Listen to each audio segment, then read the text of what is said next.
नमस्कार, मैं आशीष VCN news के हिंदी समाचारों में आप सभी का स्वागत है। आइए देखते हैं खबर विस्तार से। कृषि उत्पन्न बाजार समिति के विरोध में रोजंदारी कर्मचारियों ने एक दिवसीय लक्षणीय उपोषण किया। बाजार समिति के कई रिक्त पदों होकर भर्ती प्रक्रिया बंद है, बावजूद इसके कर्मचारियों ने गांधी जयंती के उपलक्ष्य में यह उपोषण किया है। कृषि उत्पन्न बाजार समिति में कई सालों से मजदूर काम करते हुए अपनी रोजी रोटी कमाते हैं। उन्हें ना कभी छुट्टी होती है और न काम करने का वक्त होता है, फिर भी रात दिन मजदूर काम करते रहते हैं। हमें बाजार समिति में कायम काम दिया जाएगा, ये सोचकर मजदूर अपना जीवन बिता रहे हैं, लेकिन बाजार समिति में कई पद खाली पड़े हुए हैं। कई दिनों से पद खाली होने से रोजंदारी कर्मचारियों ने हमें निलंबित करने हेतु विज्ञापनों द्वारा मांग की है, लेकिन न प्रशासन जागा और न ही उनकी बुद्धि। इसके विरुद्ध मौखिक आदेश से मजदूरों को कम किया जाता है। छुट्टियों के दिन काम कर रहे मजदूरों को उस दिन की तनख्वाह भी नहीं मिलती है। देश के मजदूरों के हित में कई कायदे बनाए गए हैं, लेकिन बाजार समिति में कायदों के विरुद्ध काम करवाया जाता है, जिसके तहत कर्मचारियों को 12-12 घंटों तक काम करना पड़ रहा है। इस उपलक्ष्य में प्रशासन का ध्यान खींचने के लिए 2 अक्टूबर महात्मा गांधी जयंती के पर्व पर मजदूरों द्वारा एक दिवसीय लक्षणीय उपोषण किया गया। सर्वच बाजार समितीतील रोजंदारी कर्मचारी या ठिकाणी बहुसंख्येने उपस्थित झाले आहेत। त्यामध्ये शेगाव, खामगाव, पुसद, यवतमाळ, दिग्रस इत्यादी ठिकाणचे दूरदूरून रोजंदारी कर्मचारी या ठिकाणी उपस्थित झाले। आमच्या मागण्या शासनापर्यंत ह्या आहेत की गेल्या 5 ते 25 वर्षापासून बाजार समितीच्या उत्कर्षामध्ये रोजंदारी कर्मचारी आपलं आयुष्य खर्ची घालत आहेत आणि एवढं करत असताना बाजार समितीमध्ये रिक्त पदसुद्धा आहेत, परंतु बाजार समितीने कोणत्याही कर्मचाऱ्याला आजपर्यंत कायम केलं नाही। हा त्यांच्यावर अन्याय आहे। त्याचप्रमाणे कामगारांसाठी एवढे मोठे कायदे असल्यावरही कोणत्याही कायद्याची अंमलबजावणी बाजार समितीमध्ये केल्या जात नाही। कोणत्याही प्रकारचे त्यांना कायदेविषयक संरक्षण नाही। शेतातील मजुराप्रमाणे तोंडी आदेशाने कोणत्याही वेळी एखाद्या संचालकाने कोणा आदेश देऊन कामावरून उद्यापासून येऊ नको अशा प्रकारचं अन्यायकारक घटना बाजार समितीमध्ये घडत असतात। तो आमची शासनाला एक विनंती आहे की आम्ही बाजार समितीसाठी अवघं आयुष्य खर्ची घातलं आहे। माननीय तत्कालीन सहकार मंत्री चंद्रकांत दादा पाटील यांनी 30/12/2014चा एक परिपत्रक रद्द केलं होतं आणि रोजंदारी कर्मचाऱ्यांना न्याय दिला होता। त्याचप्रमाणे विद्यमान सहकार मंत्री सुभाषजी देशमुख साहेब यांनी सुद्धा अचलपूरच्या सुनावणीमध्ये असं स्पष्ट मत नमूद केलं आहे की बाजार समितीमध्ये रोजंदारी कर्मचाऱ्यांवर अन्याय होत आहे म्हणून। आणि ह्या सर्व अन्यायाला वाचा फोडण्यासाठी आम्ही या ठिकाणी एकत्र झालो आणि आम्हाला हे शासन निश्चितपणाने न्याय देईल अशी शासनाकडूनही अपेक्षा आहे। आमचा आवाज शासनापर्यंत पोहोचला पाहिजे आणि यावरही कोणता तोडगा न निघाल्यास आम्ही हिवाळी अधिवेशनाच्या पहिल्या दिवसापासून विदर्भातील आणि इतरही राज्यातील काही बाजार समितींशी संपर्क साधून आमरण उपोषणाला बसणार आहोत। इसी के साथ रुक करते हैं एक दिल दहला देने वाली घटना की ओर। सीबीएसई पैटर्न के स्कूलों की चकाचौंध रौनक आप समेत हम सभी ने देखी है, लेकिन ऐसा ही एक मामला उजागर हुआ है जिसके तहत एक आदिवासी छात्र ने छात्रावास में ही पेट के दर्द के चलते अपनी जान गंवाई। जानकारी के अनुसार गाड़गेनगर थाना क्षेत्र नवसारी में महर्षि पब्लिक स्कूल नामक शिक्षा संस्था है।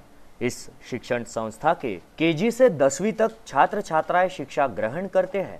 सीबीएसई पैटर्न के तहत चलने वाली महर्षि पब्लिक स्कूल में जिले के मेलघाट स्थित ग्राम नागजीरा के सावलकर परिवार का 9 वर्षीय रोशन कैलाश सावलकर कक्षा 3री में शिक्षा लेने के साथ ही यहाँ के छात्रावास में रहता था, जहाँ अन्य आदिवासी छात्र छात्राएं भी रहते हैं। चूंकि आदिवासी विद्यार्थियों को शिक्षा में विशेष सहूलियत देने जाने की वजह से सावलकर परिवार ने अपने रोशन को महर्षि पब्लिक स्कूल के छात्रावास में इस उम्मीद से रखा था कि अच्छी शिक्षा संस्था में पढ़ लिख कर वह समाज की मुख्य धारा से जुड़ेगा, परंतु रोशन के नसीब में शायद ये सब कुछ नहीं था। इसीलिए ही संभवतः शनिवार के दिन से ही उसे पेट में दर्द होने लगा। चूंकि 3 दिनों तक सरकारी अवकाश आने से छात्रावास के बच्चों के अलावा सिर्फ स्कूल का चौकीदार ही स्कूल में था। सुबह से प्रारंभ हुआ पेट का दर्द देर शाम तक बढ़ने पर यह जानकारी चौकीदार ने स्कूल प्रबंधन को दी। मात्र स्कूल प्रबंधन ने महानगर पालिका के किसी डॉक्टर को स्कूल छात्रावास में भेजकर रोशन के स्वास्थ्य की जांच कराने पर उस डॉक्टर ने रोशन को जिला सामान्य अस्पताल में भर्ती करने की सलाह दी। बताया जा रहा है कि झूठी शान का ढिंडोरा पीटने वाली इस स्कूल प्रबंधन की ओर से रोशन को इरविन में भर्ती कराना मुमकिन नहीं समझा और शनिवार से लेकर सोमवार की मध्यरात तक रोशन दर्द से कराहता रहा। सोमवार की तड़के उसकी तबीयत ज्यादा गंभीर होने से स्कूल के चपरासी ने तड़के 4 बजे इरविन के ओपीडी में उसे भर्ती कराया, जहां डॉक्टरों ने रोशन की जांच कर उसे मृत घोषित किया। घटना की खबर सुनकर मृतक रोशन का परिवार इरविन पहुंचा, जहां रोशन के मां का रो रो कर बुरा हाल था। अपने कलेजे के टुकड़े की मौत की खबर रोशन की मां सहन नहीं कर पाई, जिसके चलते वो बार बार बेहोश होती रही। जबकि महर्षि पब्लिक स्कूल प्रबंधन मानो ऐसा व्यवहार कर रहा था जैसा कुछ हुआ ही नहीं। हमारे प्रतिनिधि ने जब इस संदर्भ में उनसे पूछना चाहा तो अर्चना नामक शिक्षिका ने बताया, डॉक्टरांनी काही प्रायव्हेटमध्ये किंवा इतर ठिकाणी रेफर करायला सांगितलं त्याला का? बरं नाही वाटलं तर त्याला येऊन द्यायचं. मग आज आपण किती वाजता आणलं? आज सकाळीच मॅडम त्याला ग्लुकोज दिला आम्ही त्याला, तर बरं वाटलं. ग्लुकोज आणि बिस्किट दिले. त्याला एनिमिया सांगितला होता ना? एनिमिया नाही सांगितलं त्याला. एनिमिया नाही सांगितलं त्याला. त्याचे परिजन तर सांगून राहिले की त्याला एनिमिया सांगितलं. बरं, आपण पालकांना काही सूचित नव्हतं केलं काय यांच्या? पालकांना आधी विचारलं होतं मैंने कब से बोला था ना आप लोगों को कि उसको कुछ है क्या, उसकी आंखें ऐसे दिखती, लेकिन उन्होंने बोला था मुझे नाही ते पहिलेच नाही, आता हे 2 दिवसात जेव्हा आजारी होता तेव्हा पालकांना काही आपण सांगितलं नाही का? सर आम्ही एकदमच पालकांना नाही कळवत. जर का थोडंसं ताप आला किंवा थोडे फुंशी वगैरे झाली तर इतक्या लांबून हे पर्यंत आपण तसंच ठेवू नाही शकत मुलांना. त्याच्यामुळे आम्ही ट्रीटमेंट करतो. किती मुलं आहे मॅडम तिथे असे हॉस्टेलमध्ये? किती मुलं आहेत आदिवासी? 500 मुलं आहेत. आणि 500 मुलं तिथेच राहतात. आणि किती केअरटेकर किती आहेत मॅडम तिथे? 7 आहे. आपलं नाव मॅडम? अंजली. तो वहीं दूसरी ओर मेलघाट आदिवासी विद्यार्थी संगठन ने मांग की है कि महर्षि पब्लिक स्कूल प्रबंधन की लापरवाही के चलते एक बेकसूर नाबालिग ने अपनी जान गंवाई है। इसीलिए स्कूल प्रबंधन पर सदोष मनुष्यवध का मामला दर्ज किया जाए और साथ ही आदिवासी प्रकल्प अधिकारी जो शहर के किसी भी स्कूलों में जाकर आदिवासी विद्यार्थियों की दशा को भी गंभीरता से नहीं लेते हैं, तो वहीं दूसरी ओर रोशन की मौत पर गाड़गेनगर पुलिस ने आकस्मिक मौत का मामला दर्ज किया है। पोस्टमार्टम रिपोर्ट के बाद आगे की कार्रवाई की जाएगी, ऐसी जानकारी थानेदार पुणकर ने दी। जो भी हो, कुछ दिनों में यह मामला शांत हो जाएगा। महर्षि पब्लिक स्कूल का क्या बिगड़ा है, लेकिन स्कूल प्रबंधन की लापरवाही ने एक मां की गोद को सुना कर दिया। Bureau report, VCN news, Amravati. Melghat मधला आदिवासी विद्यार्थी नागझिरा हा त्यांचा गाव आहे, तालुका धारणी आहे। किती विद्यार्थी आहेत त्या शाळेत? विद्यार्थी एकूण 100च्या वर आहे आणि त्यांना आदिवासी विकास विभागाकडून अनुदानित पैसे देण्यात येतात। तुमचा असा आरोप आहे शाळेवाले आदिवासी मुलांवर लक्ष देत नाही, त्यांना वेगळं त्यांना म्हणजे बिहेवियर देतात, वर्तणूक वेगळं देतात, वेगळं शिकवतात। त्यांच्याकडे कुणी कर्मचारी राहत नाही, असं भेदाभेद करतात। सर्वप्रथम म्हणजे आमचं असं ज्या अमरावती धारणी प्रकल्पाच्या अंतर्गतमध्ये जे खाजगी संस्था त्याच्यामध्ये बरेचसे विद्यार्थी यांच्या आमच्या आश्रमशाळा आहेत आणि शासन या संदर्भामध्ये आश्रमशाळेच्या संदर्भामध्ये पूर्ण दुर्लक्ष करून राहिलेलं आहे आणि शासनासोबत हा प्रशासनही आहे। कारण की अमरावती शहराचा जर विचार केला तर अमरावती शहरामध्ये आज 1500 ते 2500 विद्यार्थी आहे आणि महर्षी अशा ह्या नामांकित शाळेमध्ये विद्यार्थ्यांनी एका विद्यार्थ्याच्या मागं 60 ते 70 हजार रुपये हा खर्च एका विद्यार्थ्याच्या मागं आहे। पण त्याच्यामध्ये आरोग्य दृष्टिकोनातून विचार केला तर कुठलीही असं उपचार नाही आहे। गेली 3 वर्षापासून सुट्या आलेल्या असं समजलेलं आहे आम्हाला का त्या शाळेवर 3 दिवसापासून फक्त विद्यार्थी बेवारस परिस्थितीमध्ये पडलेले आहे आणि विद्यार्थ्यांना म्हणजे त्याला मिरगी येत होती असं मला समजण्यात आलेलं आहे। पण मला त्याच्या पालकाकडून अशी माहिती मिळाली का त्याला कुठल्याही प्रकारची मिरगी येत नव्हती किंवा त्याला आजपर्यंत कुठलाही असं रोग झाला नव्हता। त्यांच्या दुर्लक्षपणामुळे या विद्यार्थ्याचा मृत्यू झालेला आहे आणि याला जबाबदार म्हणजे संस्था चालक आणि आमचा PO अधिकारी आहे। कारण की PO अधिकारी पुरे जिल्ह्याभरात कुठेही लक्ष ठेवून राहिलेलं नाही आहे आणि नुकतंच 15 दिवसा अगोदरची घटना तुम्हाला माहीत असेल, वसतिगृहाच्या 3 मुली इथं ॲडमिट झालेल्या होत्या। तिथं संध्याकाळपर्यंत एकही त्याचा अधिकारी आणि कर्मचारी नव्हता। जेव्हा संध्याकाळी 11 वाजता आम्ही इथं पोहोचलो तेव्हा त्या मुलींची परिस्थिती, त्या कॉलेजच्या विद्यार्थी त्या ठिकाणी खऱ्या अर्थानं त्याची गृहपालनाची महिला असायला पाहिजे ती, पण तिथं त्या नव्हत्या। पण कमजोरी आमचीवाली आहे की आमच्या आदिवासी समाज जो आहे हा आक्रमक नाही आहे, कारण निसर्ग पूजक असल्या कारणानं आम्ही कुठलेही याचे आंदोलन करू शकत नाही आणि पर्यायानं आमच्यावर हे शासन आणि प्रशासन आम्हाला दाबण्याचा प्रयत्न करू। ही शांतता आमची काही दिवसपर्यंत राहील, पण एक दिवस आमची शांतता उपाडल्याशिवाय राहणार नाही आणि या प्रकल्प कार्यालयाच्या विरोधात आणि अशा संस्था चालकांनी मोठी कारवाई व्हावी अशी आमची मागणी आहे। आणि पुढील आंदोलन आमच्या आता FIR झाल्यानंतर काय गुन्हे दाखल होते आणि याच्यात सत्यता काय उजेडात येते यानंतर आमच्यावाले संघटना आहे, आदिवासी संघटना, विद्यार्थी संघटना आहे, त्यात एक नियोजन करून पुढच्या आंदोलनाची रूपरेषा आम्ही नंतर ताबडतोब या 2 दिवसातच कळवून देऊ। इसी के साथ बढ़ते हैं अगली खबर की ओर। राष्ट्रीय स्वयंसेवक संघ अमरावती की ओर से शस्त्र पूजन के साथ ही विजयादशमी उत्सव नरसम्मा कॉलेज के प्रांगण में जोरों शोरों से मनाया गया। राष्ट्रीय स्वयंसेवक संघ अमरावती की ओर से शस्त्र पूजन एवं विजयादशमी उत्सव रविवार को शाम 6:30 बजे नरसम्मा कॉलेज के प्रांगण में भारी धूमधाम से मनाया गया। कार्यक्रम में सत्पुरुष, साधु संत, ज्ञानी बंधु उपस्थित थे। विजयादशमी उत्सव में रैली का आयोजन किया गया। तरुण स्वयंसेवक द्वारा पथ संचलन कर नरसम्मा कॉलेज से होते हुए संत हरदास राम धर्मशाला, शिवकृपा कॉलोनी, अंबिका नगर, कंवर नगर चौक, महानुभाव आश्रम, कल्याण नगर चौक एवं मोती नगर चौक, प्रसाद कॉलोनी, साई मंदिर मार्ग, किरण नगर तथा रैली का पथ संचलन किया गया।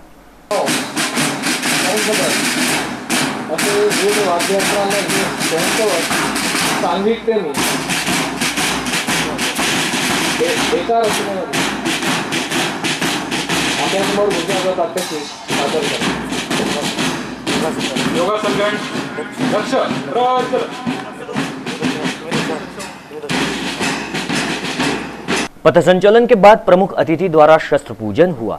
शुरुआत में ध्वजारोहण किया गया और प्रत्युत प्रचालन, प्रदक्षिणा संचलन, दंड, कराटे, व्यायाम योग, योगासन, घोष, सांघिक गीत, शारीरिक प्रात्यक्षिके यह कार्यक्रम के मुख्य आकर्षण रहे।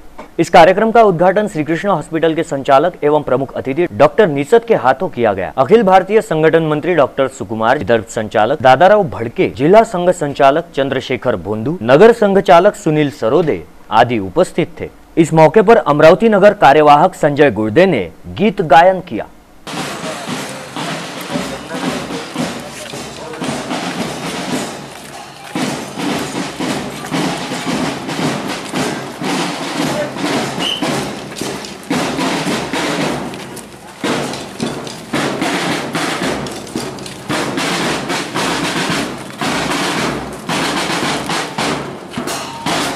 तो हिंदी समाचारों में वक्त हो चला है छोटे से ब्रेक का, कहीं मत जाइए, देखते रहिए VCN न्यूज।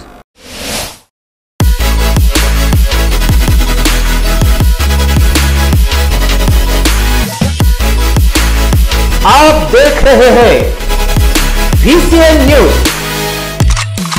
आपका विदर्भ, आपके समाचार।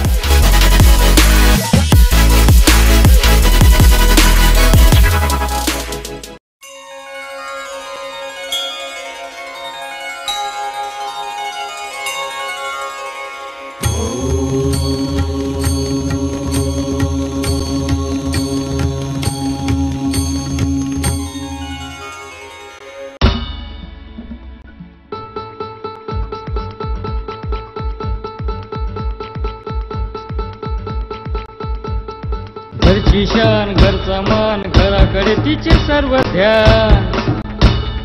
कोण आहे ती, अहो हो कोण आहे ती, गृहलक्ष्मी, गृहलक्ष्मी।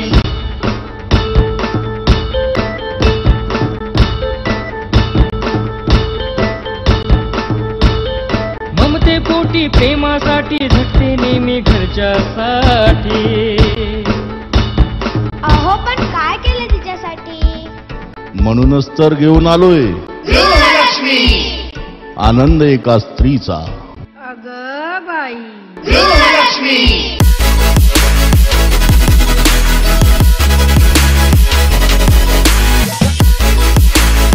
आप देख रहे हैं VCN न्यूज, आपका विदर्भ, आपके समाचार।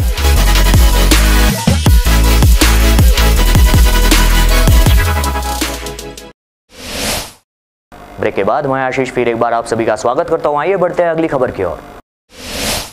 आइए रुक करते हैं अगली खबर की ओर। पोस्टमैन कॉलोनी पुराना बाईपास में पहलवान शाह बाबा ताजुद्दीन बाबा के उर्स में हिंदू मुस्लिम भाई भाइयों ने रमजान एक साथ मनाई है और इसी पहल पर एक दूसरे के लिए मन्नतें मांगी।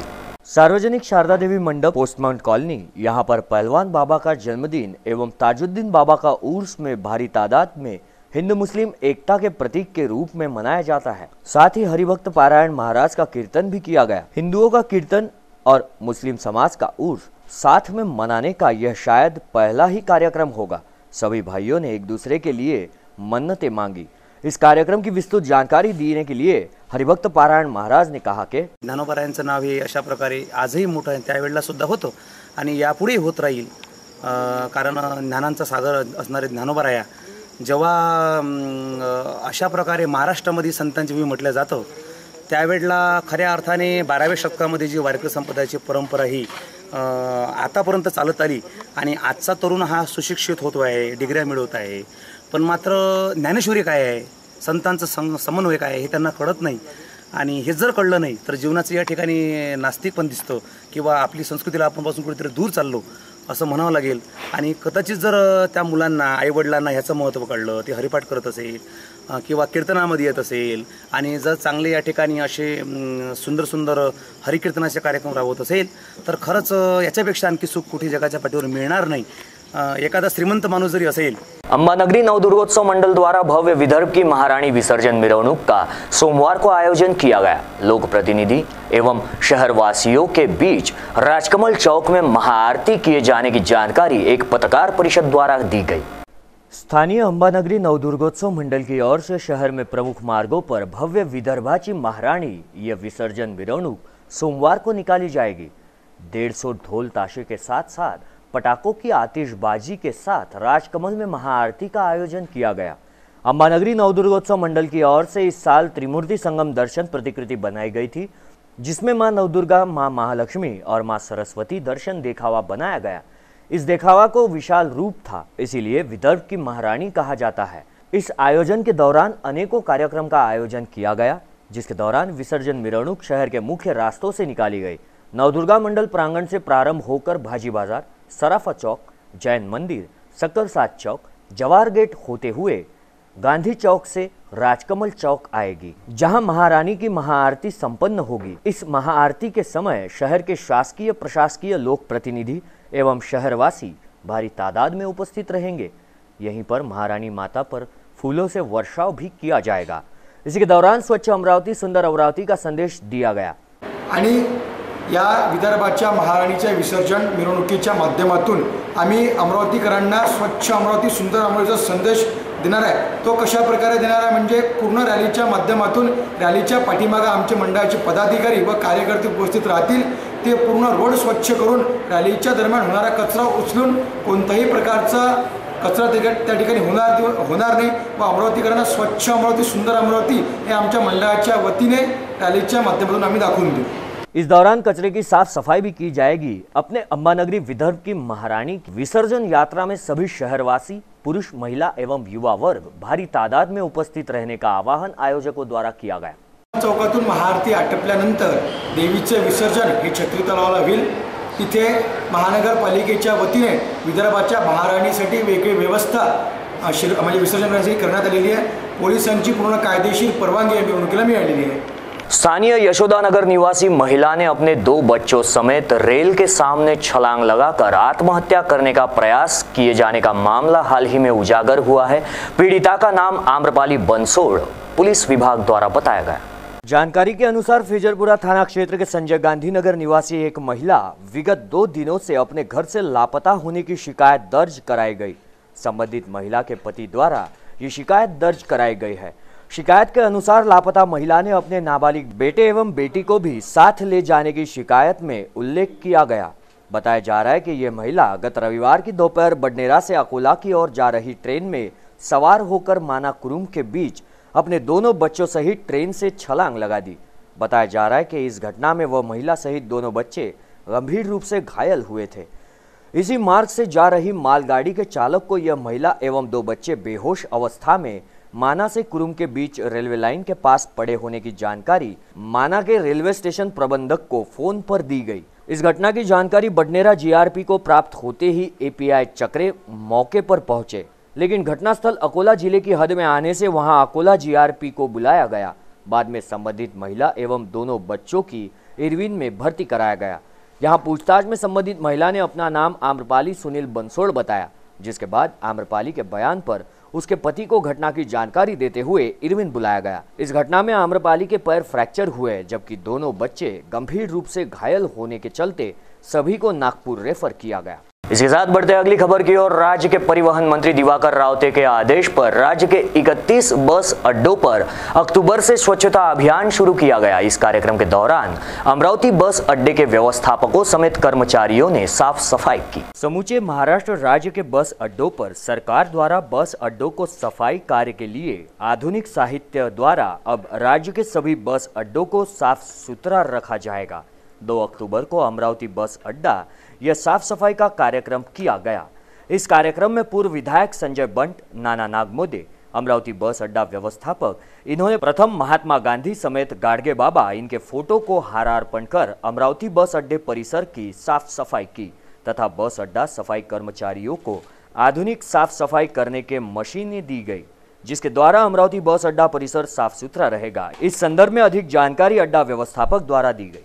ही योजना साफसफाई योजना आजपासून 2 ऑक्टोबर 2017 पासून संपूर्ण 31 जिल्ह्यात 31 बस स्थानकावर राबवण्यात येत आहे। माननीय श्री रावते साहेब परिवहन मंत्री यांच्या संकल्पनेत ही योजना आता पूर्णत्वास येत आहे। आधी जी आमच्याकडे जी स्वच्छता व्हायची, आमचे जे कॉन्ट्रॅक्टर असायचे किंवा आम्ही नेमायचो त्यांना, ते लोक 2-3 लोक असायचे, त्यांच्याकडनं ती साफसफाई नाही व्हायची जेवढी व्हायला पाहिजे तेवढी। पण आता ही नवीन आल्यामुळे त्यांच्याकडे नवीन प्रकारचं तंत्रज्ञान आहे, त्यांच्याकडे नवीन प्रकारच्या मशीन्स आहेत, त्याद्वारे संपूर्ण बसस्टँडची स्वच्छता, जाडे असतील ते काढण्याची व्यवस्था आहे त्यांच्याकडे। कुठं जर पाणी साचलेलं असेल ते पाणी ओढून घ्यायची क्षमता असलेलं मशीन त्यांच्याकडे उपलब्ध आहे, जेणेकरून जो प्रवासी येईल बस स्थानकात त्याला असं प्रसन्न वातावरण इथे राहता येईल। हिंदी समाचारों में आज के लिए बस इतना ही। आप आपके सुझाव एवं समस्याएं हमें भेज सकते हैं। हमारा पता है VCN न्यूज कार्यालय, पहली मंजिल, सावजी कॉम्प्लेक्स, सतीधाम मंदिर रोड, रैली प्लॉट, अमरावती। या फिर आप हमसे सीधा संपर्क कर सकते हैं स्क्रीन पर दिए गए इन नंबरों द्वारा। विदर्भ से जुड़ी बिंदास और बेखौफ जानकारी के लिए देखते रहिए VCN न्यूज। नमस्कार।